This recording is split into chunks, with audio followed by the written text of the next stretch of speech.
کہ وہ بہترین ہدایات کیا ہیں جو ہماری دنیا کی زندگی کو بھی کامیاب کرتی ہیں اور آخرت کی زندگی کو بھی کامیاب کرتی ہیں۔ قرآن کا ایک اور نام ہے فرقان۔ فرقان کے معنی ہیں حق اور باطل کے درمیان فرق کرنے والا۔ اب دنیا میں دیکھیں ہم بہت سارے فیصلے کرتے ہیں اور پھر آخر میں پھر ہمیں یہ غرض یا دکھ رہ جاتا ہے کہ میں نے تو ہر طرح سے تحقیق کی لیکن پھر مجھے کیوں نقصان پہنچ گیا۔ تو حق اور باطل کو پہچاننے کی جو ایک چیز اللہ سبحانہ و تعالیٰ نے ہماری فطرت میں ڈالی ہے، جب وہ چیز قرآن کے علم سے ملتی ہے تبھی ہمیں حق اور باطل کا صحیح طرح سے اندازہ ہوتا ہے، پتہ چلتا ہے۔ تو قرآن کو سمجھیں گے تو ہی ہمیں پتہ چلے گا کہ کیا حق ہے اور کیا باطل ہے۔ اب عام طور پہ ہم اگر اپنے معاشرے میں دیکھیں کہ سب سے بڑی ہرڈل کیا ہے کہ ہم کیوں قرآن سے اتنا دور ہیں۔ دیکھیں صحابہ کرام کی وہ امت جن میں ہر برائی موجود تھی، اس کے باوجود کیا ہوا کہ اس تمام برائیوں کے مقابلے میں جب یہ قرآن کی وحی آئی اور جب انہوں نے اس کو پوری طرح سے لیا اور اس پر عمل کیا تو دیکھیں کیا ہوا کہ وہی لوگ دنیا کے کامیاب ترین انسان بن گئے۔ نہ صرف کامیاب بلکہ پوری آدھی سے زیادہ دنیا انہوں نے فتح کر لی۔ اور یہ فتوحات مسلمانوں کے حصے میں کب آئیں؟ کہ جب انہوں نے قرآن پر پوری طرح سے عمل کرنا شروع کیا۔ آج اگر ہم مسلمان امت سب سے زیادہ نقصان میں ہیں یا سب سے زیادہ پسی ہوئے ہیں یا سب سے زیادہ بیکورڈ جسے کہہ لیں، یا ہر میدان میں ہم مسلمان آج پیچھے کیوں ہیں؟ کیونکہ ہم نے اس طاقت کو چھوڑا ہوا ہے جس طاقت کی وجہ سے ہم پوری دنیا پر مسلط ہو گئے تھے۔ آج اگر دوبارہ سے ہم اسی طاقت کو تھام لیں، اللہ کی رسی کو، تو پھر دوبارہ سے سارے مسلمان جو ہیں وہ اس دنیا کے اوپر کامیاب ہو جائیں گے۔ تو اب یہ چابی ہمارے ہاتھ میں ہے کہ ہم کتنا، ہماری خاص طور پہ جو ینگ جنریشن ہے، آج میں نے خاص طور پہ سب سے ریکویسٹ کی تھی کہ جو ہمارے ینگ بچے ہیں ان کو ضرور لے کر آئیں، کیونکہ دیکھیں جو کچھ ہونا تھا ہمیں جس طرح سے پہلے نہیں اتنا شعور تھا، یا ہمارے بڑوں کو کہ وہ ہمیں قرآن سے اٹیچ کرتے یا عربی سیکھنے پر لگاتے یا کچھ اور اس طرح سے چیزیں کرتے، تو اب ہمیں یہ ذمہ داری جو ہے اس کو محسوس کرنا ہے۔ آپ دیکھیں ہماری یونیورسٹیز میں، ہمارے کالجز میں، ہمارے معاشرے میں کیا کیا کچھ ہو رہا ہے، کتنی بے حیائی پھیل چکی ہے اور کتنا ڈرگز ہیں وہ یونیورسٹیز اور اسکولز اور کالجز کے تھرو جو ہے وہ، اب سوشل میڈیا کھول کر دیکھیں کیا کیا کچھ ہو رہا ہے۔ تو اب ان حالات میں اگر ہم دوبارہ پلٹ کر اپنی اسی طاقت کے قریب ہوتے ہیں، اس سے جڑتے ہیں، تو پھر دوبارہ سے ہم اس دنیا کے اوپر غالب آ سکتے ہیں۔ بس دیر اتنی ہے کہ اس کتاب سے ہم جڑ جائیں اور اس پر عمل کرنا شروع کرتے ہیں۔ اور اس میں جتنے بھی احکامات ہیں، دیکھیں قرآن جب کھلتا ہے تو سب سے پہلی چیز اللہ تعالیٰ کیا بولتے ہیں؟ ذالک الکتاب لا ریب فیہ ھدی للمتقین، لا ریب فیہ، کہ اس میں کسی قسم کا کوئی شک نہیں۔ اب جتنے بھی احکامات قرآن میں آئے ہیں جو اللہ نے ہم پر فرض کیے ہیں، تو ہم شیطان بہت ساری چیزیں ہمارے دلوں میں، دماغوں میں ڈالتا ہے کہ نہیں اگر اس پر عمل کر لیا تو نقصان ہو جائے گا، لوگ ہنسیں گے، لوگ بولیں گے، اور یہ وہ اس طرح کی بہت ساری باتیں شیطان ہمارے دل اور دماغ میں ڈالتا ہے۔ لیکن اگر آپ کو اس کتاب کے اوپر پورا یقین ہے، اس کے اوپر کوئی شک نہیں، کیونکہ جب قرآن شروع ہو رہا ہے تو اللہ تعالیٰ ہم سے کیا ڈیمانڈ کر رہے ہیں کہ اس کے احکامات میں اب تم شک مت کرنا، تاکہ تمہیں کیا مل جائے؟ ہدایت مل جائے اور تم متقیوں میں سے بن جاؤ۔ تو سب سے پہلی چیز تو ہمیں اپنے دل اور دماغ کو اس کے لیے کھولنا ہے کہ اللہ نے جتنے بھی احکامات مجھ پر فرض کیے ہیں، ان میں مجھے کبھی بھی کسی قسم کا کوئی پچھتاوا یا ریگریٹ یا نقصان نہیں ہو سکتا۔ اس شک کو دل و دماغ سے نکال کر پھینک دیں کہ ان پر عمل کرنے کے بعد آپ کو کسی قسم کا کوئی نقصان ہوگا، یہ ہو ہی نہیں سکتا۔ پھر دوسرا شک یہ بھی نکال دیں کہ یہ کتاب الحمدللہ اللہ سبحانہ و تعالیٰ کی طرف سے ہے۔ اچھا، اب ہم تھوڑا سا یہ ایک تجزیہ کرتے ہیں کہ مسلمان جو ہیں، سب سے بڑی ہرڈل میں نے بتایا کہ ہم قرآن اس لیے بھی قرآن سے دور رہتے ہیں کہ یہ عربی میں ہے اور ہم کہتے ہیں کہ عربی تو ہم سمجھتے نہیں ہیں۔ اچھا، ہم نے بھی بچپن میں جب یہ قرآن سے تھوڑا سا اگر قریب ہوتے بھی تھے تو ہم صرف اتنا سمجھتے تھے کہ قرآن کو عربی میں جو ہے وہ آپ سیکھ لیں پڑھنا، بس انف۔ اس کے علاوہ اگر کسی کا انتقال ہو جاتا ہے یا کوئی مصیبت آ جاتی ہے، پریشانی آتی ہے، تو ہم قرآن اٹھا کر قرآن خوانی کرتے ہیں، اس کو بغیر سمجھے پڑھتے ہیں اور پھر لپیٹ کر اس کو اونچے طاقوں میں رکھ دیتے ہیں کہ جہاں پر اگر ہم کبھی دل بھی چاہے پڑھنے کا تو اتنا وہ لپیٹا ہوا اور اونچا رکھا ہوا ہوتا ہے کہ وہاں سے پھر اس تک پہنچنا، اس کو نکالنا، کھولنا، پھر کہتے ہیں کون اتنی اسٹرگل کرے، وضو نہیں ہے، جوتے پہنے ہوئے ہیں، سفر میں ہیں، کیا کریں کیا نہ کریں۔ حالانکہ کوئی حدیث ایسی موجود نہیں ہے جس میں یہ لکھا ہوا ہو کہ آپ جوتے پہن کر قرآن نہیں پڑھ سکتے.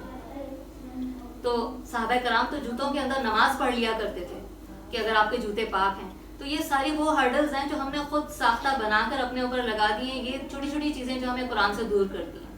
اب جو عربی کا جہاں تک سوال ہے، جب صحابہ کرام نکلے اور قرآن کا پیغام انہوں نے دنیا میں پھیلایا، تو آپ یقین کریں کہ بہت سارے ممالک ایسے تھے جہاں صحابہ کرام پہنچے، ان کی زبانیں پہلے کچھ اور ہوا کرتی تھی، لیکن جب وہاں اسلام پہنچا تو قرآن کو سمجھنے کے لیے اور اللہ کی زبان کو جاننے کے لیے ان لوگوں نے عربی کو اتنے شوق اور ذوق سے سمجھا لیا کہ بعد میں پھر کچھ عرصے کے بعد ان کی زبان ہی عربی ہو گئی. تو یہ چیز ہمیں اپنے اندر بھی پیدا کرنی چاہیے کہ دیکھیں کوئی بھی بچہ جب پیدا ہوتا ہے تو بہت ساری زبانیں ہم سیکھ لیتے ہیں. ہم جیسے دیکھیں ایک سب سے بچہ پیدا ہوتا ہے تو سب سے پہلی زبان جو سیکھتا ہے وہ مادری زبان ہوتی ہے، جو اس کے ماں کی زبان ہوتی ہے، اس کے گھر میں بولی جاتی ہے. پھر اس کے بعد جب آپ اسکول جاتے ہیں تو وہاں پہ جو لینگویج بولی جاتی ہے آپ وہ بھی اڈاپٹ کرتے ہیں، وہ بھی سیکھتے ہیں. پھر محلے میں نکلتے ہیں جو آپ کی جو اور قومی زبان ہوتی ہے پھر آپ وہ بھی سیکھتے ہیں. تو ہمارے ملک میں دیکھ لیں تو اکثریت لوگوں کی ایسی ہوگی کہ جن کو 2 سے 3 زبانیں لازماً آتی ہوں گی. تو اتنا اسٹیمنا اللہ سبحانہ و تعالیٰ نے سب میں رکھا ہوا ہے کہ ایک آدمی، ایک بچہ جو ہے نارملی ریسرچ کے مطابق وہ 4 زبانیں سیکھ سکتا ہے. تو اتنا تو اللہ کی طرف سے ہی ہمارے انسٹنکٹ میں ڈالا گیا ہے. تو اگر ہم تھوڑی سی اسٹرگل کریں، تھوڑی سی کوشش کریں تو ہم عربی بالکل سیکھ سکتے ہیں. اب دنیا میں جو مسلمانوں کی جو تعداد ہے تقریباً 150 کروڑ کے برابر ہے، اور اس میں جو عرب مسلمان ہیں وہ صرف 15% ہیں. اب سوچیں 100% مسلمانوں میں سے صرف 15% ایسے ہیں کہ جن کو عربی سمجھ میں آتی ہے، اور باقی جو ہیں ان کو عربی نہیں سمجھ میں آتی. اور کچھ تھوڑے بہت ہیں جن کو جو غیر عرب ہیں ان کو عربی آتی ہے. تو اس حساب سے اگر دیکھا جائے تو آلموسٹ تقریباً 80% مسلمان ایسے ہیں جن کو عربی ہی نہیں آتی. اب دیکھیں پھر کس طرح سے ہمارا کنیکشن جو ہوگا وہ قرآن کے ساتھ ہوگا. ایک مثال دی جاتی ہے نا کہ ایک ماں ہے، اگر اس کی جو ممتا ہے وہ اگر اپنے بچے کو اپنے احساسات یا اپنے پیغامات یا اپنی محبت جتاتی ہے تو وہ اور بچہ اگر اس کی زبان نہیں سمجھ رہا، اس نے کوئی ٹرانسلیٹر رکھا ہوا ہے. اب دیکھیں اگر وہ ماں بولے کہ میرے بچے کو یہ بولو، اور وہ ٹرانسلیٹ کر کے بچے کو بتا رہا ہے، اب اس والی ٹرانسلیشن میں کیا وہ فیلنگ ہوگی جو ایک ماں ڈائریکٹلی اس بچے کو بولے گی؟ وہ فیل وہ بچہ کرے گا ہی نہیں. اس کے پاس تو صرف کچھ الفاظ پہنچے ہیں جن الفاظ کے اندر کوئی جذبات نہیں ہے، کوئی احساسات نہیں ہے، وہ فیلنگز نہیں ہیں ان الفاظ میں. تو سیم ایسے ہی قرآن جب ہم صرف ترجمہ پڑھتے ہیں نا تو کوئی بھی دنیا کا ترجمہ جو ہے نا وہ عربی کا حق نہیں ادا کر سکتا. اب عربی کا آپ نے سنا ہوگا کہ ایک لفظ کی جو ہے وہ 50 مختلف اگر میننگ نکل رہے ہیں، تو آپ دیکھیں کہ اگر وہ ایک لفظ اللہ نے وہاں پر استعمال کیا ہے اور اس کی وہ 50 مختلف جو میننگز نکل رہی ہیں، اس کے اکارڈنگ یہ کتنا ڈیپلی اس کی جو ہے وہ میننگز آپ ایک لفظ کے اوپر جو ہے وہ کتنا کچھ بول سکتے ہیں. جیسے اس دن ہم الحمدللہ پہ بات کر رہے تھے تو صرف الحمدللہ پر ہی اتنی لمبی بات ہو گئی کہ گھنٹوں آپ صرف الحمدللہ کو ہی ایکسپلین کرنے میں لگ جائیں. حضرت علی نے ایک دفعہ بسم اللہ کی وہ بیان کر رہے تھے، فضیلت صرف بی کے اوپر جو ہے وہ انہوں نے اس قدر بات کی کہ رات سے صبح ہو گئی. تو ایک صرف ہر بی کے لیے. تو اتنی ڈیپتھ ہے اللہ کے الفاظ میں کہ یہ کوئی بھی زبان اس کا حق نہیں ادا کر سکتی. اور عربی کو سیکھنا کوئی اتنا مشکل کام نہیں ہے. ایک چھوٹی سی مثال دوں گی آپ کے سامنے کہ ڈاکٹر مورس بکھیل کی آپ نے شاید نام سنا ہو. یہ ڈاکٹر تھے اور ان کو جو ہے نا وہ جو یہ فرعون کی جو ممی تھی اس پر ریسرچ کرنے کا کام ان کو دیا گیا تھا. تو یہ اس کے اوپر ریسرچ کر رہے تھے. تو ریسرچ کے دوران ان کے پاس کچھ عرب کے نوجوان گئے اور انہوں نے کہا کہ دیکھیں یہ کوئی آپ نے جو یہ سرچ کی ہے یا ممی جو ڈھونڈی ہے یہ کوئی اتنی بڑی بات نہیں ہے یا نئی بات نہیں ہے ہمارے لیے، کیونکہ قرآن میں 1400 سال پہلے ہمیں بتا دیا گیا تھا کہ اس کی لاش کو جو ہے لوگوں کے لیے نشانی بنا دیا جائے گا، عبرت بنا دیا جائے گا. تو وہ تو نشانی اللہ نے قرآن میں ہمیں پہلے ہی بتا دیا تھا کہ اس کی لاش کو میں محفوظ رکھوں گا. اب وہ آپ کو اب ملی اور آپ اس پہ ریسرچ کر رہے ہیں، تو انہوں نے بولا کہ یہ ہو ہی نہیں سکتا. پھر ان کو قرآن دیا گیا اور انہوں نے قرآن کو پڑھا اور جب اس کو سمجھا تو یہ اتنا متاثر ہوئے کہ انہوں نے 50 سال کی عمر میں عربی سیکھنے کی ٹھانی اور سیکھ بھی لی عربی. اور عربی سیکھنے کے بعد پھر انہوں نے جو ہے وہ قرآن پہ کافی ریسرچ کی اور پھر اپنی انتقال سے کچھ عرصہ پہلے ہی انہوں نے اسلام کو قبول بھی کر لیا.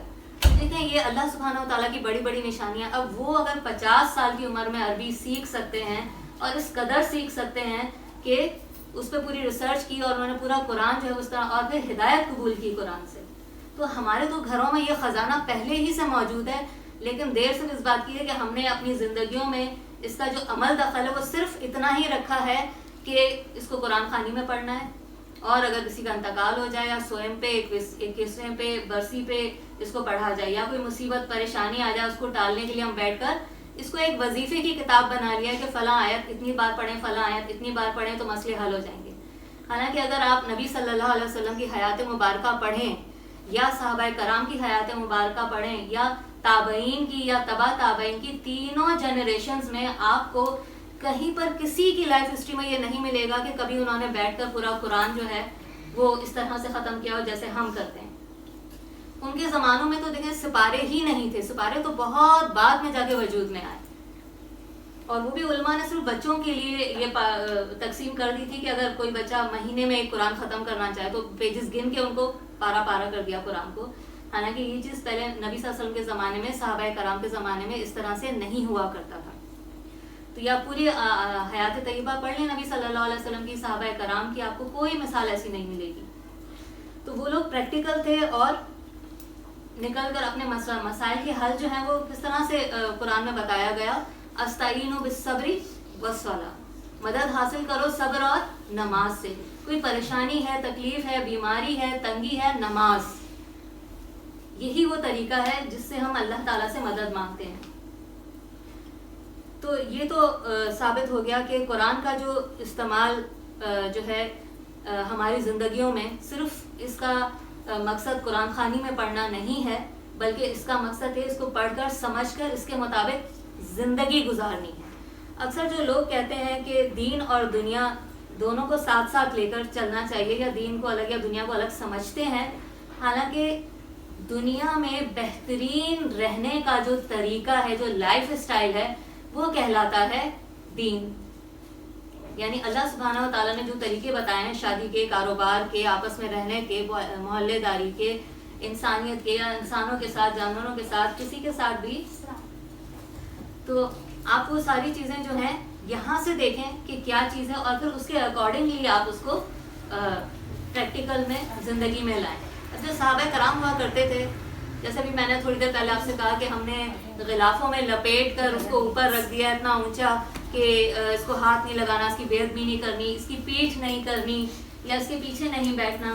تو یہ ساری چیزیں جو ہیں, یہ دیکھیں جب ہم خانہ کعبہ جاتے ہیں تو وہاں پہ حرم کے اندر بھی جو ہے وہ بچوں کو قرآن پڑھایا جا رہا ہوتا ہے.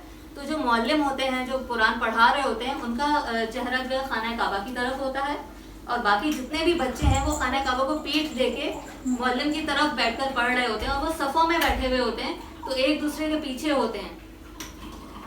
ایان بالکل باہر چلا گیا. تو اس طرح سے دیکھیں اگر وہ ایک دوسرے کے پیچھے بیٹھے ہوئے اور قرآن پکڑا ہوا ہے, تو یہ جو قرآن کی جو پیٹھ کا کانسیپٹ ہمارے اندر آ گیا نا کہ پیٹھ نہیں ہونی چاہیے قرآن کی, کہ اگر آپ بیٹھے ہوئے ہیں, جیسے آپ سفر کر رہے ہیں, بس میں ٹریول کر رہے ہیں, جہاز میں ہیں, یا گھر میں بھی, اسکول میں بھی ہیں, تو ہم اکثر یہ سوچتے ہیں کہ نہیں قرآن کو پیٹھ دے کے نہیں بیٹھنا چاہیے. لیکن اگر پریکٹیکلی آپ دیکھیں تو کیا ہم نے قرآن کو اٹھا کے پیٹھ پیچھے نہیں ڈال دیا؟ جب ہم شادیاں کر رہے ہوتے ہیں, کبھی ہم نے قرآن میں دیکھا کہ کس طرح سے شادی کرنی ہے, اس ٹائم پہ تم قرآن کو بالکل پیٹھ پیچھے چھوڑ دیتے ہیں. یا کبھی جب کاروبار کر رہے ہوتے ہیں تو ہم نے دیکھا کہ قرآن میں کس طرح سے بتایا گیا ہے کاروبار کرنا ہے, سود کے بارے میں کیا احکامات ہیں, یا لین دین کے بارے میں, قرضہ لینے کے بارے میں, ترقی کے بارے میں, جو یہ ساری چیزیں جو ہیں کبھی اس وقت ہمیں قرآن یاد آتا ہے, تب تو ہم قرآن کو اٹھا کے پیٹھ کے پیچھے پھینک دیتے ہیں, اور پریکٹیکل زندگی میں اس کا کوئی عمل دخل نہیں ہوتا. لیکن جب پڑھنے کی باری آتی ہے تو بس وہ جو کوئی ایسی حدیث موجود نہیں ہے, نہ کوئی قرآن کی ایسی آیت موجود ہے جہاں پہ یہ لکھا گیا ہے کہ قرآن کو پیٹھ نہیں دے.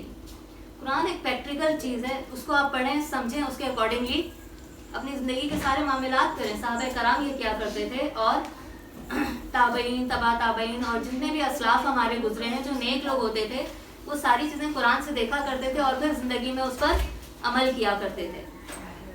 تو ایک نئی زبان عربی سیکھنا کوئی اتنی بڑی بات نہیں ہے, اور یہ انشاءاللہ تعالی ہم جو ہے اسی مقصد سے جو آج ہم نے محفل یہاں سجائی ہے کہ ایک چھوٹی سی ایفرٹ کریں گے ہم تھوڑا بہت قرآن کو سیکھنے کی, سمجھنے کی. اس کے لیے انشاءاللہ تعالی ہم کلاسز ارینج کر رہے ہیں, اس کے بارے میں ہم آپ کو اس کے درس کے بعد انشاءاللہ پوری ڈیٹیل دیں گے.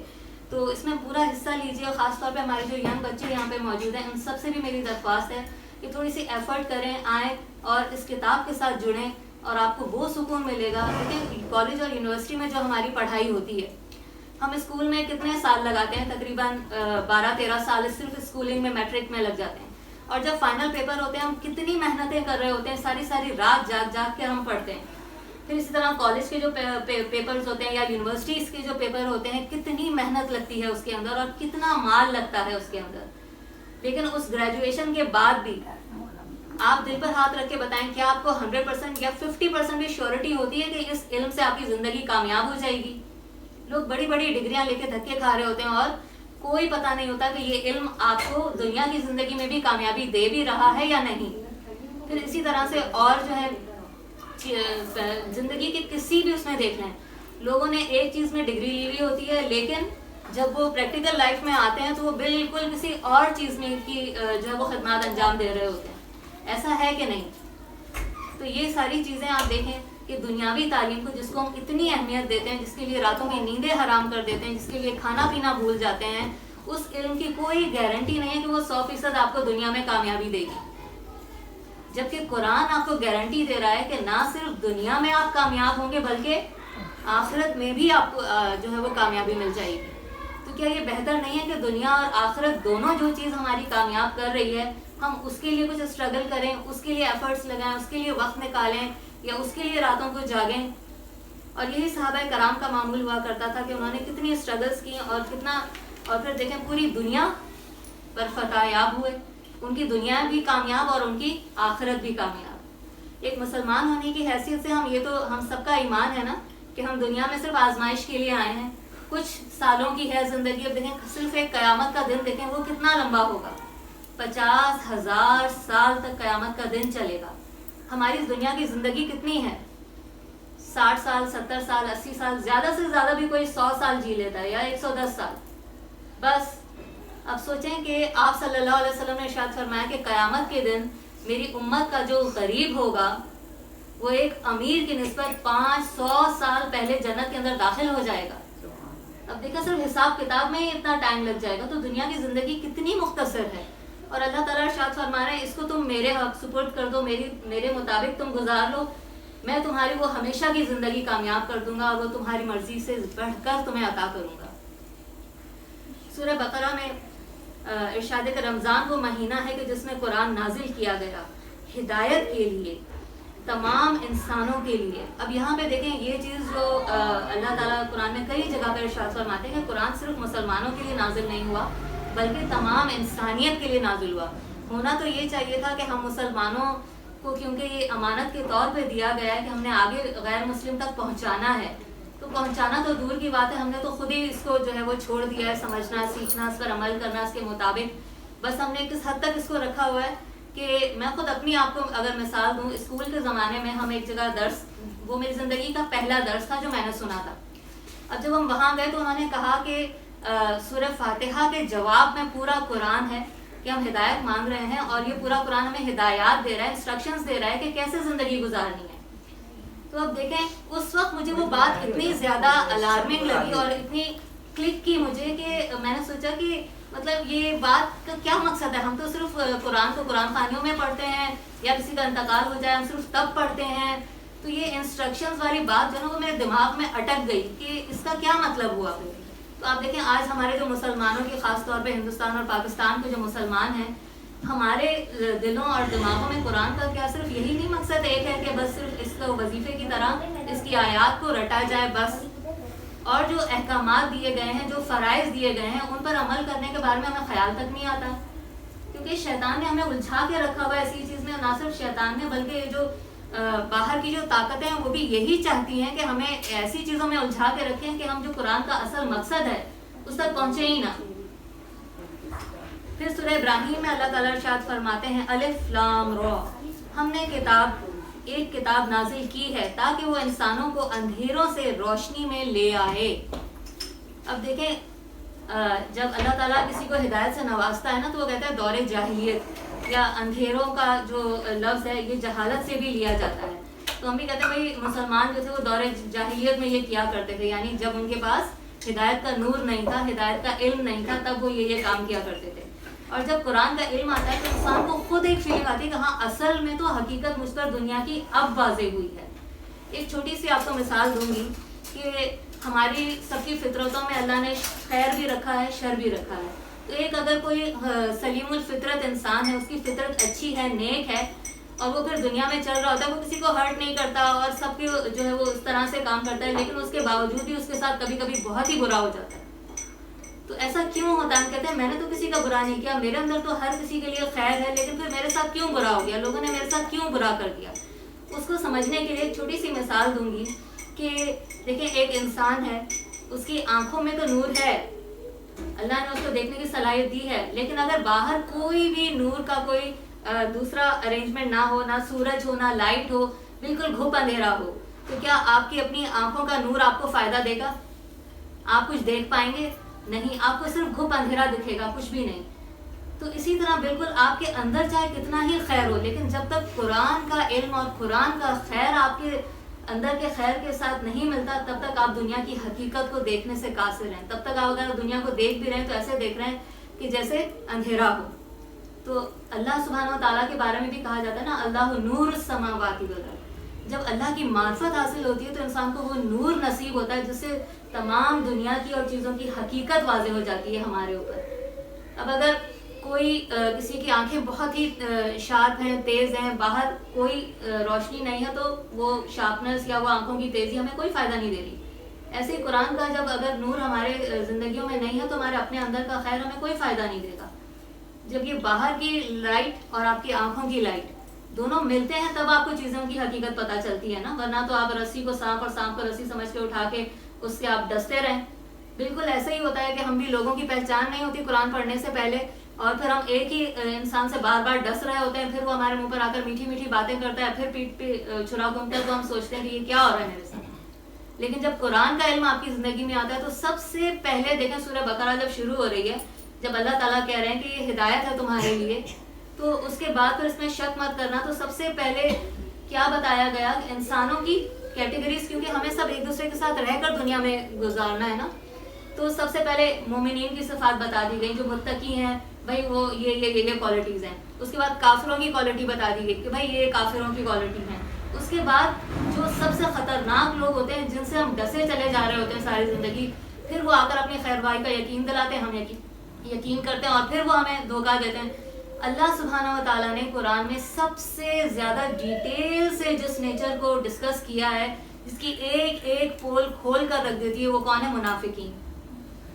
کہ پہلے مومنین کی اللہ نے سورہ بقرہ کے شروع میں صفات بیان کی، ذالک الکتاب لا ریب فیہ ھدی للمتقین، پھر متقین کی اقسام، پھر کافروں کی، اور کافروں کی بس 2-3 آیات، اور پھر آگے دیکھیں جو منافقین کی ہیں وہ کتنا کھول کھول کر اللہ نے بیان کر دی کہ آپ کو لوگوں کی پہچان ہو جاتی ہے کہ اچھا یہ کوالٹی ہے، ہاں یہ تو پھر مومن ہے، نہیں اس میں تو یہ کافروں والی ہے، میں نے تو حق بات کی، اس نے فوراً ریجیکٹ کر دی بغیر سوچے سمجھے. اس کو اس کی انائی اتنی بڑی تھی کہ اس کے آگے اس نے حق کو قبول کرنا جو ہے وہ اپنی جو ہے وہ انا کے خلاف سمجھا. پھر اس کے بعد منافقین کی اتنی ساری کوالٹیز ہیں، آپ جب انسانوں سے ملتے ہیں، انٹریکٹ کرتے ہیں، تو وہ ساری نشانیاں آپ کو نظر آ رہی ہوتی ہیں کہ یہ امانت میں خیانت کرنے والا ہے، یہ جھوٹ بولنے والا ہے، اس نے مجھ سے جھوٹ بولا، اس نے مجھے یہ بولا، اس نے مجھے یہ کیا. وہ ساری چیزیں جو ہیں منافقین کی، کہ ان کو شعور نہیں ہوتا کہ یہ کیا کر رہے ہیں. یہ کہتے ہیں ہم تو اصلاح کرنے والے ہیں، لیکن اصل میں یہی فساد کرنے والے ہوتے ہیں. تو یہ ساری چیزیں جو ہیں یہ ہمیں قرآن سے پتہ چل جاتی ہیں، لوگوں کی پہچان ہو جاتی ہے. قرآن ایسا نور ہمیں عطا کرتا ہے. اب سوچیں اگر ہم یہ عربی سیکھ لیں، سمجھ لیں، تو ہماری زندگیاں کہاں سے کہاں پہنچ جائیں گی. لوگوں نے ایسے ہی تو نہیں نا اپنی مادری زبانیں چھوڑ کر اور پھر قرآن کو ہی اپنی جو ہے وہ مادری زبان بھی بنا لیا. پھر بعد میں جب ان کے بچے پیدا ہوئے انہوں نے ان کو عربی ایسے سکھائی جیسے ان کی مادری زبان ہو، کیونکہ وہ چاہتے تھے کہ یہ قرآن سے اس طرح سے جڑیں کہ ان کی دنیا بھی کامیاب ہو جائے اور آخرت بھی کامیاب ہو جائے. سورہ انبیاء میں بھی ارشاد ہے کہ اور ہم نے محمد صلی اللہ علیہ وسلم کو نہیں بھیجا لیکن رحمت بنا کر بھیجا سارے انسانوں کے لیے اور تمام عالمین کے لیے، یعنی تمام عالمین کے لیے، انسانوں کے لیے نبی صلی اللہ علیہ وسلم کو رحمت بنا کر بھیجا. تو اس آیت سے بھی یہ بات واضح ہوتی ہے کہ قرآن صرف مسلمانوں کی کتاب نہیں ہے، بلکہ یہ اس کے اندر تمام انسانیت کے لیے پیغام ہے. تو سب سے بہترین تحفہ ایک مسلمان کی زندگی میں کسی کو دینے کے لیے وہ قرآن سے بہتر نہیں ہو سکتا. آپ کے کوئی کرسچنس دوست ہیں یا کوئی ہندو ہے یا کوئی عیسائی ہے، آپ اس کو بولیں کہ زندگی میں کتنی کتابیں آپ نے پڑھی ہیں؟ ہزاروں کتابیں پڑھتے ہیں نا جب سے اسکول جانا شروع کرتے ہیں. کبھی گننے بیٹھیں کہ ہر سبجیکٹس کی کتنی آپ نے ہر سال کتابیں پڑھی، کتنی پوئمز یاد کی، کتنے کوشچن آنسر یاد کیے. پھر آپ اس کو کمپیئر کریں کہ قرآن کو آپ نے کتنا سمجھا. واحد قرآن جو ہے وہ کتاب ہے جو دنیا میں سب سے زیادہ پڑھی جانے والی کتاب ہے. کوئی کتاب ایسی نہیں ہے جس کو اتنا پڑھا جاتا ہو جتنا قرآن کو پڑھا جاتا ہے. اور واحد دنیا کی قرآن ہی وہ کتاب ہے جو بغیر سمجھے پڑھی جاتی ہے. قرآن کے علاوہ زمین کے اوپر دوسری کوئی ایسی کتاب نہیں ہے جس کو بغیر سمجھے پڑھا جاتا ہو. تو اب یہاں پر جو ہے وہ دو ایکسٹریمز بھی ہم دیکھتے ہیں کہ لوگوں کی آتی ہے. کچھ کہتے ہیں کہ قرآن کو جو ہے وہ صرف سمجھ کر ہی پڑھو اور بغیر سمجھ کر جو ہے وہ پڑھنے کی ضرورت نہیں ہے، کیونکہ اگر تم سمجھو گے تو عمل کرو گے تو ہی تمہاری زندگی اور آخرت کامیاب ہوگی. خالی پڑھ لینے کا کیا فائدہ؟ لیکن ایسی بات نہیں ہے. قرآن میں اللہ سبحانہ و تعالیٰ ارشاد فرماتے ہیں، نبی صلی اللہ علیہ وسلم کو یہ حکم دیا گیا کہ اے نبی صلی اللہ علیہ وسلم آپ تلاوت کیجئے ان آیات کی جو اللہ نے آپ کی طرف نازل کی ہیں. تو اس سے یہ بھی پتہ چلتا ہے کہ آپ صلی اللہ علیہ وسلم کو بولا جا رہا ہے کہ آپ تلاوت کیجئے. یعنی تلاوت کا بھی ایک بہت افیکٹ ہوتا ہے، اثر ہوتا ہے. جیسے کہتے ہیں نا کہ ہماری جو جسم ہے یہ زمین کی چیزوں سے بنا ہے، لیکن اس کے اندر جو زندگی جو روح ہے، جسم ہمارا زمین سے بنا ہے، اس کی خوراک بھی زمین سے آتی ہے، لیکن روح اللہ کی طرف سے آتی ہے، آسمان سے. تو اس کی خوراک کا انتظام بھی اللہ تعالیٰ نے کیا کیا؟ آسمان ہی سے اس کی خوراک بھی نازل کی. تو آسمان سے کیا نازل ہوا؟ پھر کیا نازل ہوا؟ قرآن نازل ہوا. تو اب قرآن جو ہے یہی ہماری روح کی غذا ہے. تو روح کو قرآن چاہیے جو ہم اسے نہیں دیتے، کھلاتے پلاتے. ہم دن میں کتنی بار اپنے جسم کو کھانا دیتے ہیں، ناشتہ کرتے ہیں، دوپہر کا کھانا کھاتے ہیں، رات کا، پھر شام میں بھی کچھ لیتے ہیں، لیکن آپ اپنی روح کو کیا فیڈ کر رہے ہیں؟ اس کو کیا کھلا رہے ہیں، کیا پلا رہے ہیں، کیا طاقت دے رہے ہیں آپ اس کو؟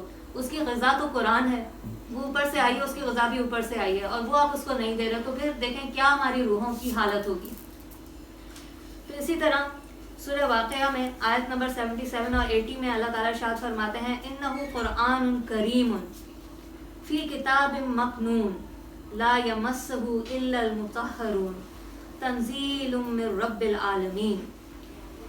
اس کے معنی ہیں جو بے شک ہم نے قرآن بہت بلند پایا ہے، اسے نازل کیا، کتاب مکنون میں ہے یہ.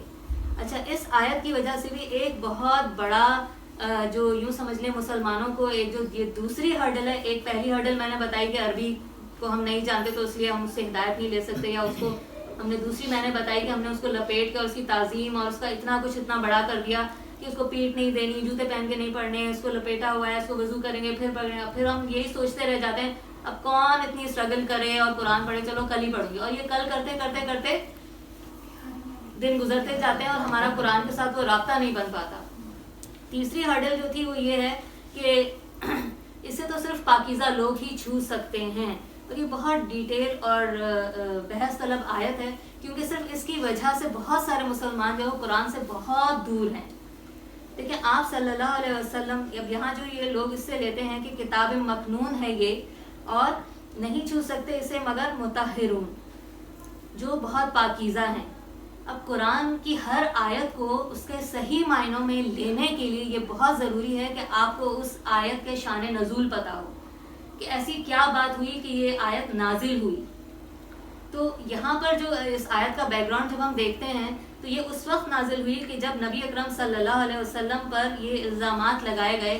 کافر جو تھے آپ کو جھوٹا ثابت کرنے کے لیے کہ نہیں یہ جو کلام جو نبی صلی اللہ علیہ وسلم سناتے تھے قرآن لوگوں کو، ظاہر اس کی بلندی، اس کی گہرائی اور اس کی جو فصاحت اور بلاغت اور اس کی خوبصورتی جو تھی، وہ عرب تو پہچانتے تھے اپنی زبان پر، ان کو ناز تھا.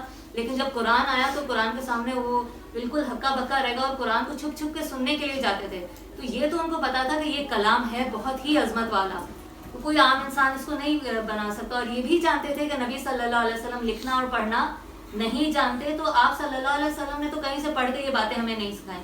تو وہ ان پہ جھوٹا الزام لگاتے تھے کہ تم پر شیاطین اترتے ہیں، جنات اترتے ہیں، وہ تمہیں یہ ساری باتیں جو ہیں وہ بتاتے ہیں. تو ان کے اس لوگوں کے جھوٹے الزامات جو نبی صلی اللہ علیہ وسلم پر لگ رہے تھے، اس کے جواب میں اللہ سبحانہ و تعالیٰ نے یہ آیت نازل فرمائی کہ یہ کسی شیاطین کا کلام نہیں ہے، بلکہ یہ اس کو چھونے والے بہت مطہرین ہیں، یہ کتاب مکنون میں ہے. اور ایک اور جگہ قرآن میں ارشاد ہے کہ یہ جو کتاب مکنون ہے یہ کہاں اور کس جگہ رکھی ہے؟ تو یہ اللہ تعالیٰ ارشاد فرماتے ہیں قرآن میں کہ فی لوح محفوظ، وہ لوح محفوظ میں ہے. جو اوریجنل قرآن کی جو کاپی ہے نا، جو اوریجنل قرآن ہے وہ لوح محفوظ میں ہے، اور اس کو جو بہت مطہرین فرشتے جو ہیں وہ اس کو ارد گرد رہتے ہیں، اور وہ مطہر فرشتے جو ہیں وہ قرآن لے کر آتے ہیں اور نبی صلی اللہ علیہ وسلم کو وحی دیتے ہیں. تو یہ ان تمام کافروں کی باتوں کی کاٹ میں نازل ہوئی تھی جو کہہ رہے تھے کہ یہ شیاطین کا کلام ہے، یا شیاطین نبی صلی اللہ علیہ وسلم کو یہ ساری باتیں جو ہیں وہ بتاتے ہیں. تو یہ آیت تب نازل ہوئی کہ نہیں، یہ تو جو مطہرین کا جو لفظ ہے یہ فرشتوں کے لیے استعمال ہوا ہے، کہ وہ فرشتے پاکیزہ ہیں جو یہ قرآن لے کر آتے ہیں اور ان کو بتاتے ہیں. اور اگر اسی بات کو ہم جیسے کہ عام مسلمانوں نے اس کو لے لیا ہے کہ مطہرین کا جو لفظ ہے یہ باوضو پاک صاف انسان کی طرف ریلیٹ کر رہے ہیں اگر اس کو ہم، تو پھر اس طرح سے تو جو کافر ہیں وہ تو قرآن سے غلط ثابت کر بہت آسانی سے غلط ثابت کر دیں گے. اور وہ اس طرح کے وہ کہیں گے کہ دیکھو ہم کافر ہیں، ہم ناپاک ہیں، ہم نے تمہارے قرآن کو 150 یا 500 1000 جتنے میں جا کے قرآن کو خریدا اس کو چھو لیا، اور پھر بولیں گے کہ دیکھو تمہارے قرآن میں لکھا ہے کہ اس کو تو صرف مطہرین ہی چھو سکتے ہیں، ہم تو ناپاک ہیں ہم نے چھو لیا، دیکھو تمہارے قرآن کی آیت کو ہم نے غلط ثابت کر دیا. یہ تو پھر کوئی بھی اس طرح سے قرآن کو غلط ثابت کر سکتا ہے. تو ہمیں قرآن کی ہر آیت کو سمجھنے کے لیے اس کا بیک گراؤنڈ سمجھنا بہت ضروری ہوتا ہے، اور ہم اپنی طرف سے کسی بھی آیت کو جو ہے وہ نہیں لے سکتے اپنی سمجھ کے مطابق. اب اسی کو اگر آپ دیکھیں نبی صلی اللہ علیہ وسلم پر جب یہ قرآن نازل ہوا تو آپ صلی اللہ علیہ وسلم نے قرآن کو بہت سارے خطوط میں لکھ کر بہت سارے بادشاہوں کی طرف بھیجا. یہ بات آپ کو یاد ہے نا، ایک خط ابھی بھی نبی صلی اللہ علیہ وسلم کا جو ہے وہ ترکی کے ایک میوزیم میں رکھا ہوا ہے، اور لوگ جا کر اس کا دیدار بھی کرتے ہیں. تو اس میں قرآن کی ایک آیت لکھی ہوئی ہے اس خط میں، اور سورہ آل عمران کی آیت نمبر 64 کہ آؤ اس بات کی طرف جو ہم اور آپ میں یکساں ہے. سب سے پہلی بات یہ کہ اللہ کے علاوہ کسی کی عبادت نہ کریں، اس کے ساتھ کسی کو شریک نہ کریں، اور کسی دوسرے کو رب نہ بنائیں. اگر وہ نہ مانیں تو کہہ دو کہ ہم نے شہادت دی، کہ ہم شہادت دیتے ہیں کہ ہم تو مسلم ہیں. تو یہ آیت لکھ کر نبی اکرم صلی اللہ علیہ وسلم نے قرآن کی آیت لکھ کر بادشاہوں کو بھیجی. تو کیا وہ بادشاہ پاکی کی حالت میں تھے؟ کیا نبی صلی اللہ علیہ وسلم کو نہیں پتا تھا کہ وہ کافر ہیں، ناپاک ہیں، وضو میں نہیں ہیں، غسل میں نہیں ہیں؟ تو اگر ایسی کوئی ریسٹرکشن ہوتی کیا نبی صلی اللہ علیہ وسلم قرآن کی آیت لکھ کے ان کو بھیجتے؟ کبھی بھی نہیں بھیجتے. تو آپ نے بھیجا. تو جب ہدایت کے لیے اگر آپ کسی کو قرآن دے رہے ہیں کہ بھائی کسی نان مسلم کو دے رہے ہیں، تو پھر آپ قرآن دے سکتے ہیں، عربی کے ساتھ بھی دے سکتے ہیں. کیونکہ دیکھیں سب سے زیادہ تقویٰ اور دین کی پہچان اور دین کا علم نبی اکرم صلی اللہ علیہ وسلم کو ہے جن پر قرآن نازل ہوا. ہم ان سے زیادہ نہیں جانتے. تو صرف اس بات کی وجہ سے کہ میرا وضو نہیں ہے تو میں قرآن کو پڑھ نہیں سکتا، یا میں کسی نان مسلم کو نہیں دے سکتا، تو ایسی کوئی ریسٹرکشن قرآن موجود نہیں ہے. اور دیکھیں آپ صلی اللہ علیہ وسلم نے بہت سارے بادشاہوں کو بھیجے خطوط. ان میں سے کچھ بادشاہ جو تھے انہوں نے اس ہدایت کو قبول کیا، اسلام کو جو ہے وہ انہوں نے قبول کیا ہدایت، اور مسلمان ہو گئے. کچھ نے اس کو رد کر دیا، اس پر کوئی جو ہے وہ ایمان نہیں لے کر آئے. کچھ نے پھاڑ کر پھینک دیا. اور ایک کا تو آپ کو یاد ہوگا کہ ایک بادشاہ نے کیا کیا تھا کہ وہ نہ صرف اس کو پھاڑ کر پھینکا بلکہ اس کو اپنے پیروں کے نیچے روندا. تو نبی صلی اللہ علیہ وسلم کو پتا تھا کہ ان کا ریئیکشن کچھ بھی ہو سکتا ہے، پھر بھی آپ ان کو ہدایت کی دعوت دینے کے لیے قرآن کی آیتیں لکھ کر بھیجا کرتے تھے. تو آپ سے بڑھ کر دین کا کس کو پتا ہوگا؟ تو اب یہ کوئی ایسی ہرڈل نہیں ہے کہ آپ جو ہے وہ قرآن کو چھو نہیں سکتے، صرف وضو میں ہی چھو سکتے ہیں. ہاں اگر آپ پر غسل فرض ہے اس کنڈیشن میں آپ نہیں قرآن کو چھوئیں، کیونکہ آپ صلی اللہ علیہ وسلم نے جب ان کو غسل کی حاجت ہوتی تھی تب وہ قرآن نہیں چھونا. کہ اس زمانے میں تو صحابہ کرام ہی لکھا کرتے تھے. آپ کو تو حفظ ہوتا تھا لیکن آپ پڑھنا بھی اوائڈ کرتے تھے. صحابہ کرام کہا کرتے تھے کہ آپ صلی اللہ علیہ وسلم کو جب غسل کی حاجت ہوتی تھی تو آپ ہمیں قرآن نہیں پڑھاتے تھے، یعنی قرآن کی تعلیم نہیں دیتے تھے. تو جب جنابت کا غسل ہو تب آپ نہیں کر سکتے، لیکن اس کے علاوہ باقی ساری کنڈیشنز میں آپ قرآن پڑھ سکتے ہیں. اور قرآن تو روز ہدایت لینے کی کتاب ہے. کوئی بھی مسئلہ ہے، چیز ہے، آپ قرآن کھولیں اس میں سے دیکھیں اچھا اس کے بارے میں اللہ نے کیا ارشاد فرمایا، پھر اس مسئلے کے بارے میں اللہ نے کیا ارشاد فرمایا. اگر مجھے اپنی بیٹی کی شادی کرنی ہے تو کیا کیا چیزیں میں دیکھوں. قرآن اور حدیث سے آپ گائیڈنس لیں. کاروبار کرنا ہے یا قرضہ اٹھانا ہے یا محلے والوں کے ساتھ کوئی انبن ہو گئی ہے تو ہمارا دین ہمیں کیا جو ہے وہ انسٹرکشنز دیتا ہے کہ ہم کس طرح سے کریں. تو ہر چیز کا جو مسئلہ ہے وہ قرآن اور حدیث میں موجود ہے. بس صرف دیر کس بات کی ہے کہ ہمیں یہ شعور ہو جائے کہ بھائی قرآن کا مقصد صرف اور صرف قرآن خوانی میں پڑھنا نہیں ہے, بلکہ یہ تو کوئی مقصد ہے ہی نہیں, کیونکہ آپ صلی اللہ علیہ وسلم نے تو کبھی قرآن خوانی میں بیٹھ کے قرآن نہیں پڑھا. وہ تو انسٹرکشنز لیا کرتے تھے. کوئی بھی مسئلہ ہوتا تھا, قرآن کی آیت نازل ہوتی تھی, پھر اس کے اکارڈنگلی اس مسئلے کو حل کیا جاتا تھا. تو اصل میں یہ قرآن کا جو ہے وہ عمل تھا زندگیوں میں. پھر اس کے بعد جو ایک اور ہرڈل آتی ہے وہ یہ کہ ہمیں عام طور پہ یہ کہا جاتا ہے کہ بھائی قرآن ہر کوئی سمجھ کے نہیں پڑھ سکتا. آپ جو ہے وہ آیات کو نہیں سمجھ سکتے, ہر کسی کا کام نہیں ہے کہ یہ لے اور قرآن کو خود سے اٹھا کے پڑھنا بیٹھ جانا, اور پھر آپ گمراہ بھی ہو سکتے ہیں, آپ پر کچھ بھی ہو سکتا ہے. مجھے یاد ہے جب میں نے نیا قرآن کے ساتھ میرا تعلق بنا تھا تو میں بہت مزہ آتا تھا, لطف آتا تھا قرآن پڑھنے میں. تو میں زیادہ پڑھا کرتی تھی تو سمجھتی تھی بھی, اور وہ تو مجھے لوگ اکثر کہا کرتے تھے کہ بلکہ ڈراتے تھے کہ نہ صرف مجھے بلکہ میرے والدین کو بھی, کہ اس کو قرآن سے دور کرو, اس پہ جنات آ جائیں گے, شیاطین آ جائیں گے, یہ آ جائے گا, وہ ہو جائے گا, پاگل ہو جائے گی, اتنا پڑھیے قرآن, اتنا نہیں پڑھنا چاہیے, گرم ہوتا ہے, ایسا ہوتا ہے, ویسا. جو ہمارے معاشرے میں باتیں ہیں اور یہ صرف شیطانی باتیں پھیلائی گئی ہیں. دیکھیں قرآن جس پر نازل ہوا رحمت للعالمین, کہ وہ دن رات قرآن نہیں پڑھا کرتے تھے. صحابہ کرام ساری رات تہجد میں قرآن پڑھا کرتے تھے. ان کے پیر سوج جایا کرتے تھے. کیا وہ پاگل ہو گئے؟ نعوذ باللہ نہیں, بلکہ انہوں نے تو پوری زمین فتح کر لی. وہ تو اتنے قابل ہو گئے قرآن کو زیادہ پڑھ کر. تو ایسی کوئی چیز نہیں ہے. پھر اس کے بعد ایک تو یہ لوگوں کی باتیں, لوگوں کی باتوں میں ہم دیکھتے ہیں کہ خود اللہ سبحانہ و تعالیٰ کیا ارشاد فرما رہے ہیں کہ کیا ہم انڈیویجولی قرآن اٹھا کر اس کو پڑھنا, سیکھنا, سمجھنا کر سکتے ہیں کہ نہیں. تو سورہ قمر میں آیت نمبر 17, 22, 32 اور 40 میں اللہ سبحانہ و تعالیٰ ایک ہی چیز بار بار ارشاد فرما رہے ہیں, اور وہ کیا کہہ رہے ہیں؟ وَلَقَدْ يَسَّرْنَا الْقُرْآنَ لِلذِّكْرِ فَهَلْ مِن مُدَّكِرٍ, کہ بے شک ہم نے قرآن کو نصیحت حاصل کرنے والوں کے لیے آسان بنایا ہے, تو تم میں سے ہے کوئی جو اس سے نصیحت حاصل کرے. اب دیکھیں شروع میں قرآن جو نازل ہوا, سب سے پہلی سورت سورہ فاتحہ, اس میں ہم اللہ سے پہلی دعا جو اللہ تعالیٰ ہمیں مانگنے بتا رہے ہیں وہ کیا ہے؟ ہدایت کی دعا ہے, اہدنا الصراط المستقیم. پھر سورہ بقرہ شروع ہو رہی ہے تو اس میں بتایا جا رہا ہے کہ ھدی للمتقین, ہدایت ہے متقیوں کے لیے. اب پھر یہاں پر بتایا جا رہا ہے کہ اگر تمہیں نصیحت حاصل کرنی ہے قرآن سے, تو قرآن تو نصیحت کے لیے اللہ تعالیٰ نے آسان بنایا, تو ہے کوئی تم میں سے جو اس سے نصیحت حاصل کرے.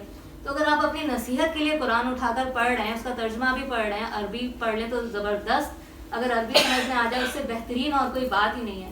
لیکن اگر وہ نہیں بھی, تو اگر صرف ہدایت کے لیے کہ مجھے یہ چیز اپنی زندگی میں کس طرح سے کرنی ہے یا نہیں کرنی ہے, تو آپ اپنی ہدایت کے لیے اگر صرف ترجمہ بیٹھ کر پڑھ رہے ہیں, تو اللہ ایک ہی صورت میں 5 دفعہ آپ سے بول رہا ہے کہ اس میں تمہارے لیے ہدایت ہے, یہ ہدایت کی کتاب ہے اور جو آسان کی گئی ہے تمہاری نصیحت حاصل کرنے کے لیے.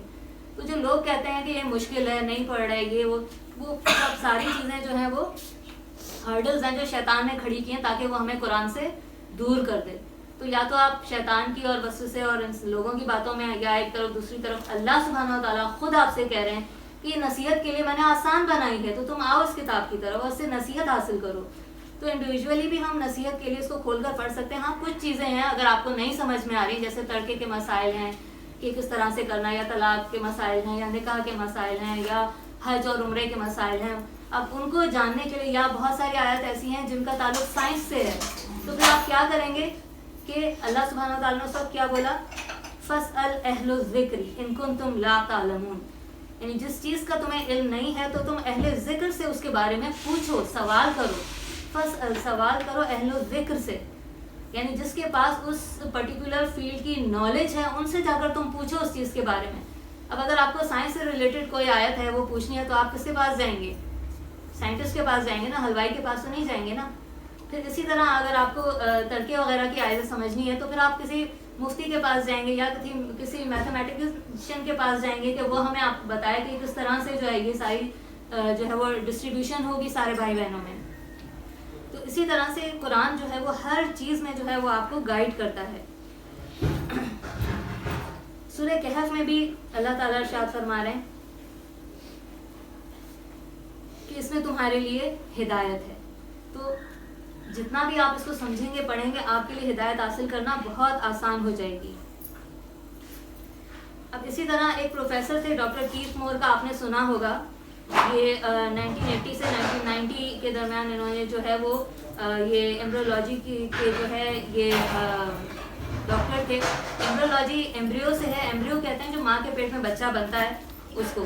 تو انہوں نے جب یہ ڈسکور کیا الٹرا ساؤنڈ ریز, اور اس میں پھر انہوں نے دیکھا کہ ماں کے پیٹ میں بچہ کس طرح سے بنتا ہے, تو اس کی مزید تحقیق کرنے کے لیے عرب کے کچھ نوجوان تھے, تو وہ قرآن ہی کی آیات لے کر ان کے پاس گئے کہ آپ سب سے بہتر طور پہ ان آیات کو ایکسپلین کر سکتے ہیں کیونکہ آپ ایمبریولوجی کے پروفیسر ہیں, آپ نے اس میں اسپیشلائز کیا ہوا ہے, آپ نے الٹرا ساؤنڈ ریز جو ہیں اس کے بارے میں آپ جانتے ہیں کہ ماں کے پیٹ میں بچہ کیسے بنتا ہے. تو یہ ہماری قرآن کی آیات ہیں کیونکہ وہ آپ اپنے علم کے مطابق ہمیں ایکسپلین کریں. تو انہوں نے جب وہ آیات پڑھی تو وہ اتنا حیران ہوئے, اتنا حیران ہوئے, انہوں نے کہا کہ یہ تو ابھی 20-30 سال ہوئے ہیں اس علم کو جو ہے وہ وجود میں آئے ہوئے, یہ کیسے ممکن ہے کہ 1400 سال پہلے کوئی اتنا ایکوریٹلی قرآن کے اندر لکھ دے کہ ماں کے پیٹ کے اندر بچہ کس طرح بنتا ہے. تو یہ اللہ ہی کی کتاب ہو سکتی ہے, یہ کسی انسان کا عمل نہیں ہو سکتا.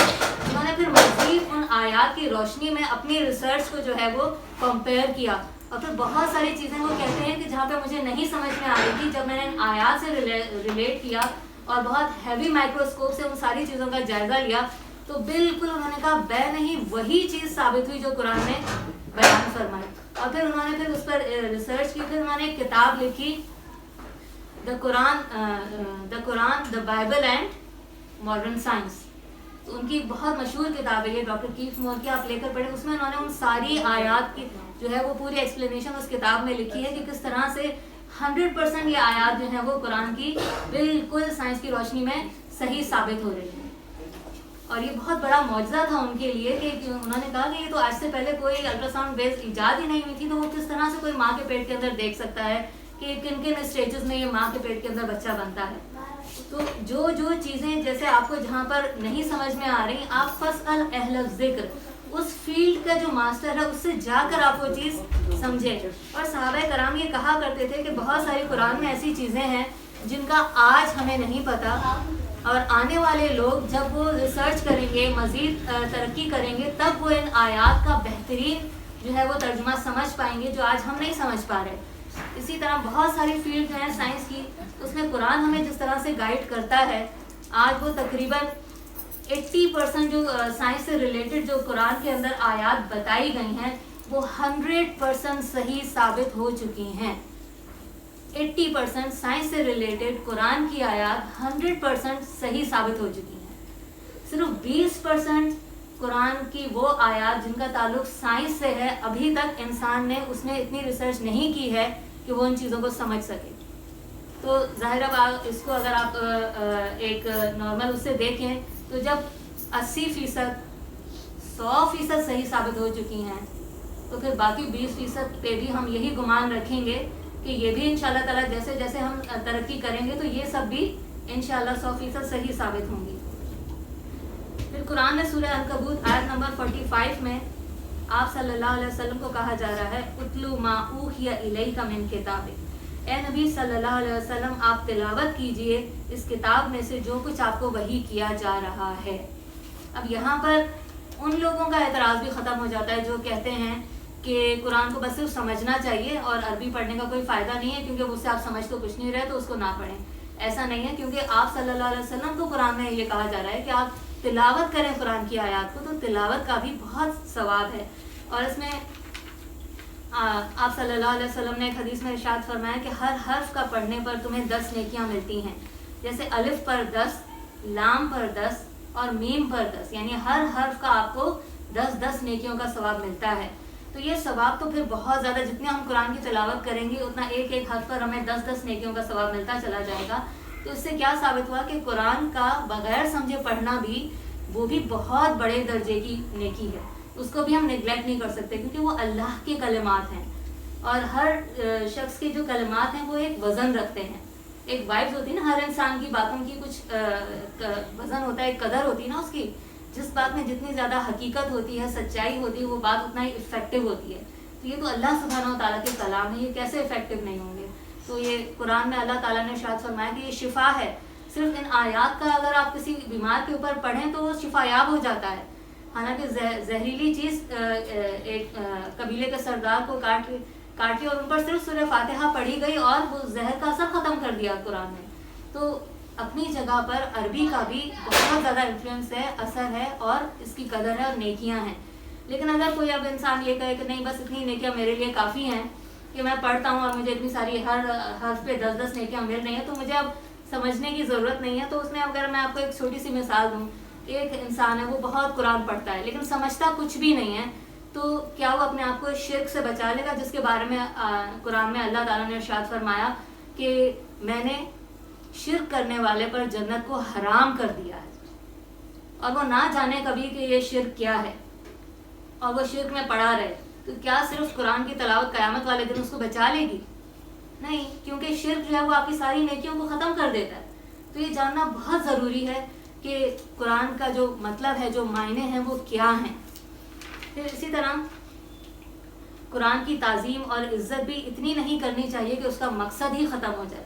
جیسے میں نے آپ کو بتایا کہ ہم قرآن کی پیٹھ نہ ہو, یا جوتوں میں نہ پڑھیں, یا سفر میں نہ پڑھیں, یا وضو کے بغیر نہ پڑھیں, تو ایسی کوئی ہرڈلز نہیں ہے. تو یہ چیز بھی آپ کی زندگی میں سے آپ نکال دیجیے. ہاں, غسل کا جب ہو تب آپ اس پر کریں.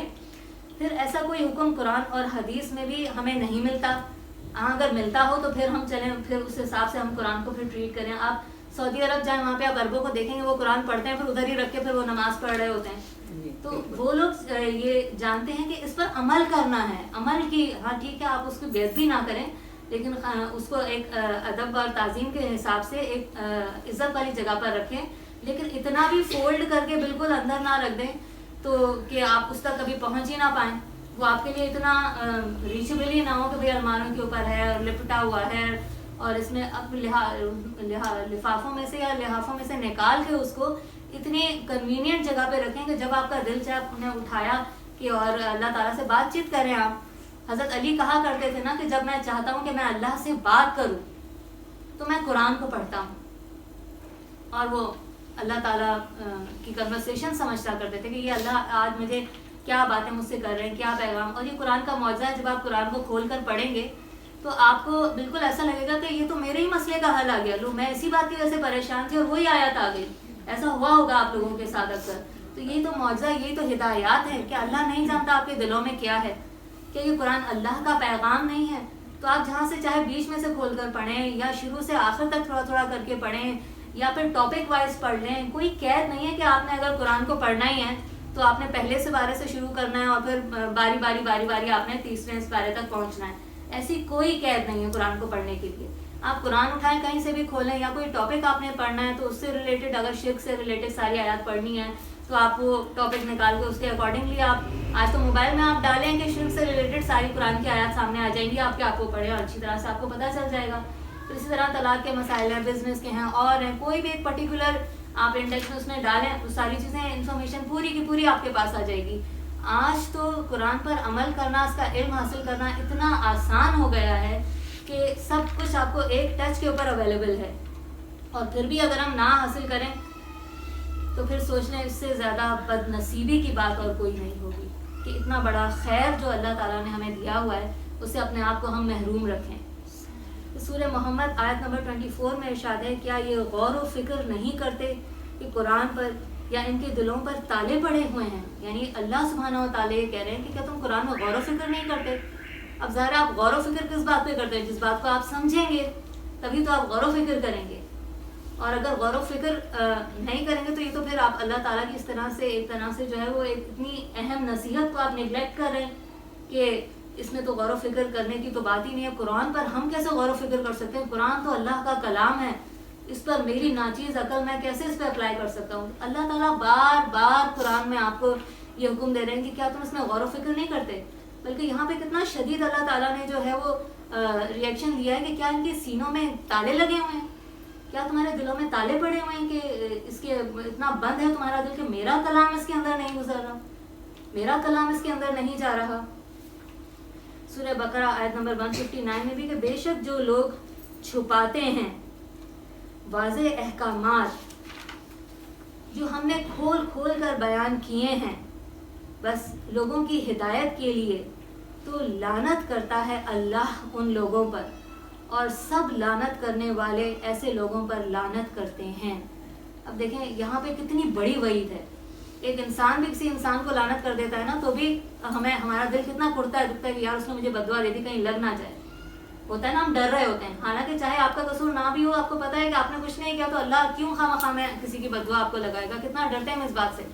یہاں اللہ تعالیٰ کہہ رہے ہیں کہ جس نے قرآن میں بتائے گئے احکامات کو جان بوجھ کر چھپایا، یعنی اگر کوئی آپ کے پاس تھوڑا بہت علم ہے، کوئی اگر آپ سے آ کر کسی مسئلے کے بارے میں پوچھتا ہے، اب وہ جواب ایسا ہے کہ اگر آپ دے رہے ہیں تو آپ کو لگے گا کہ یار میری تو اس میں انسلٹ ہو جائے گی، کہ یہ پھر مجھ سے پوچھیں گے آپ تو اس پہ عمل نہیں کرتی، آپ تو ایسا نہیں کرتی، یا اور بڑے ہمارے جو علماء ہیں جب ہم ان کے پاس جاتے ہیں یہ باتیں پوچھتے ہیں اور اگر وہ جان بوجھ کر کچھ چھپا لیتے ہیں، یا پھر اگر ہم بھی اگر اس طرح سے اگر کوئی بات ہم سے پوچھی جائے اور ہمیں پتہ ہو اور ہم چھپا لیں اور قرآن کو جان بوجھ کر بھی اس کو نہ سمجھنا کہ عمل نہ کرنا پڑ جائے، یہ بھی ایک طرح سے حق کو چھپانا ہی ہوا نا، کہ نہیں ہم نہیں سمجھ رہے، ہم نہیں سن رہے، عمل کرنا پڑ جائے گا۔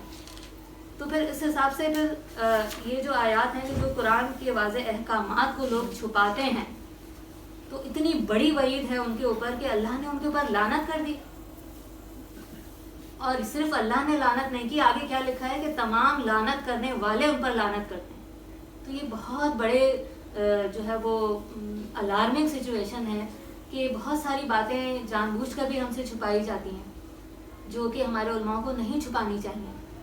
سورہ فرقان میں آیت نمبر 30 میں ارشاد ہے کہ اور کہے گا رسول اے میرے رب یہ میرے لوگ ہیں جنہوں نے قرآن کو نشانہ تضحیک بنا لیا تھا، یعنی قیامت والے دن نبی صلی اللہ علیہ وسلم کا شکوہ یہاں پہ ریکارڈ کیا جا رہا ہے کہ یا اللہ ان لوگوں نے تو وہ قرآن جو میں نے ان تک پہنچایا اس کو تو انہوں نے نشان تضحیک بنا کے رکھ دیا، اس پر تو یہ لوگ لطیفے بنانے شروع ہو گئے، اور اس پر تو انہوں نے ایسے اس کا اب جیسے دلہن کی شادی ہو کے جا رہی ہے، آپ نے اس شادی کے اندر اللہ تعالیٰ کی ہر نافرمانی کی، میوزک حرام تھا چلا، مرد اور عورتیں ساتھ مل کر ڈانس کر رہے ہیں، کیا یہ قرآن کے اکارڈنگ ہے؟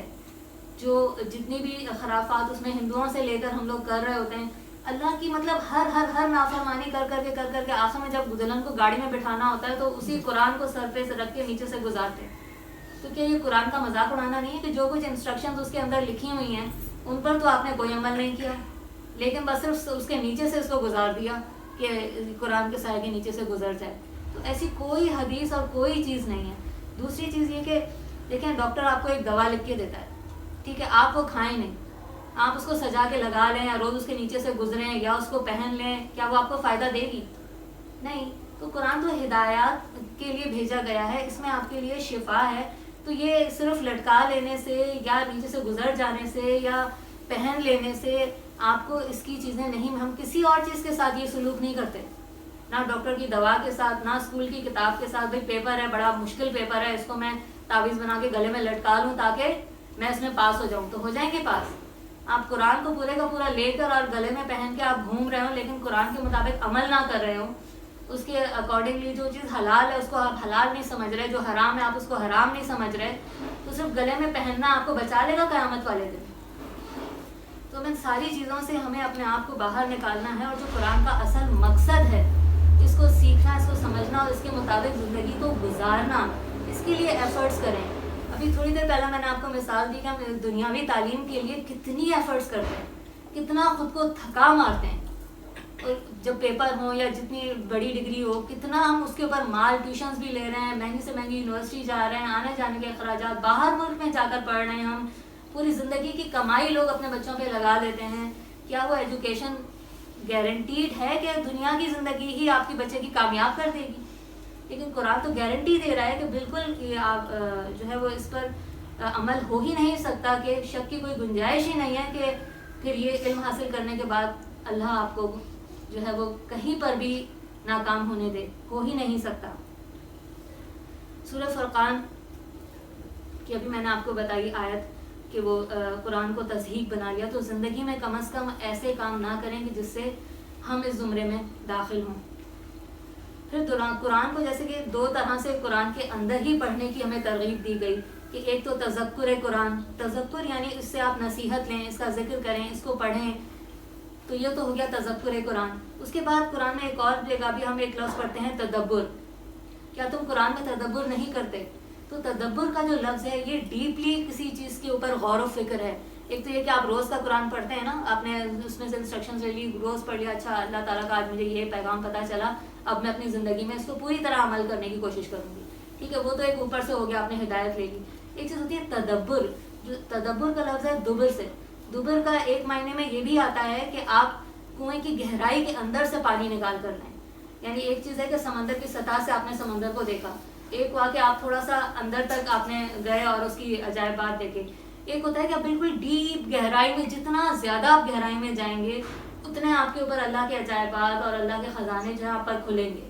جیسے کہ تھوڑی دیر پہلے میں نے کہا نا, الحمدللہ پر اگر ہم بات کرنے بیٹھے ہیں تو آپ گھنٹوں آپ اس ایک حمد کا جو لفظ ہے اس کو ڈسکرائب کریں اور اس کی گہرائی میں اترتے چل جائیں کہ اس کا ایک مطلب یہ بھی ہے, اور اس طرح سے بھی اللہ کی حمد ہوئی. اور ہماری زندگی میں ہم اللہ کی ہم کس کس طرح کرتے ہیں, کب کب کرتے ہیں, جتنا آپ ڈیٹیل میں اس لفظ کے اندر گہرائی میں جاتے جائیں گے آپ کو نئی نئی باتیں پتہ چلتی جائیں گی. تو یہ چیز ہوتی ہے تدبر کے, اس پر بیٹھ کر غور و فکر کرنا, بہت گہرائی سے اس کی آیات کو سمجھنا, اس کو سیکھنا, پھر اس پر عمل کرنا. اور پھر دیکھیں جتنی گہرائی سے آپ قرآن پڑھتے ہیں نا, وہ گہرائی آپ کی روح کی مضبوطی دیتی ہے, آپ کی ایمان کو مضبوط کرتی ہے. آپ کے لیے دنیا کا مقابلہ کرنا پھر بہت آسان ہو جاتا ہے. اور جتنے بھی مصیبتیں, پریشانیاں, تکلیفیں آپ کی زندگی میں آتی ہیں, یہ نہیں کہ قرآن کا علم حاصل کر لیا تو اب ہم کوئی تکلیف نہیں آئے گی, مصیبت نہیں آئے گی. تو جب آپ قرآن کا علم حاصل نہیں کر رہے ہوتے, کیا آپ دیکھیں کیا ان کی زندگی میں کوئی تکلیف اور مصیبت اور پریشانی نہیں آتی؟ کیا وہ بیمار نہیں ہوتے جو قرآن نہیں پڑھ رہے, نان مسلم؟ تو ان کی بھی تو زندگی میں تکلیفیں اور آ رہی ہیں نا, آزمائشیں. جب آپ قرآن پڑھ رہے ہوتے ہیں تو کم از کم آپ کو اتنا زیادہ اسٹرینتھ ہوتی ہے کہ, اور ایک دل اور دماغ کا ایک جو سکون ہوتا ہے نا کہ میں حق پر ہوں, میں جو بھی کر رہی ہوں یہ 100% صحیح ہے, سچ ہے. یہ آپ کو اندر کا اتنا اسٹرینتھ اور سکون دیتا ہے, وہ سکون آپ کسی دوسری چیز سے کمپیئر کر ہی نہیں سکتے. دنیا کی کوئی دولت آپ کو وہ سکون اور وہ اطمینان نہیں نصیب کرتی جو یہ قرآن کا علم آپ کو وہ سکون. اور کیونکہ اس علم سے آپ کس کے قریب ہو رہے ہیں, آپ جس شخص سے جتنی زیادہ کنورسیشن کرتے ہیں اس کو اتنا جانتے ہیں نا, اس سے اتنا قریب ہوتے ہیں. تو یہ اللہ کا کلام ہے, آپ اس کو جتنا اس کلام کو اپنی زندگی میں اپلائی کریں گے, جتنا زیادہ اس کو سوچیں گے, سمجھیں گے, عمل کریں گے, اتنا آپ کس کے قریب ہو رہے ہیں؟ اللہ تعالیٰ کے. اور وہ اللہ کا جو قرب ہے نا, وہ آپ کو جو لذت اور جو مزہ اور سکون دے گا وہ انکمپیریبل, آپ کسی چیز سے اس کو کمپیئر نہیں کر سکتے. الحمدللہ رب العالمین. سبحان ربک رب العزت عما یصفون وسلام علی المرسلین والحمدللہ رب العالمین.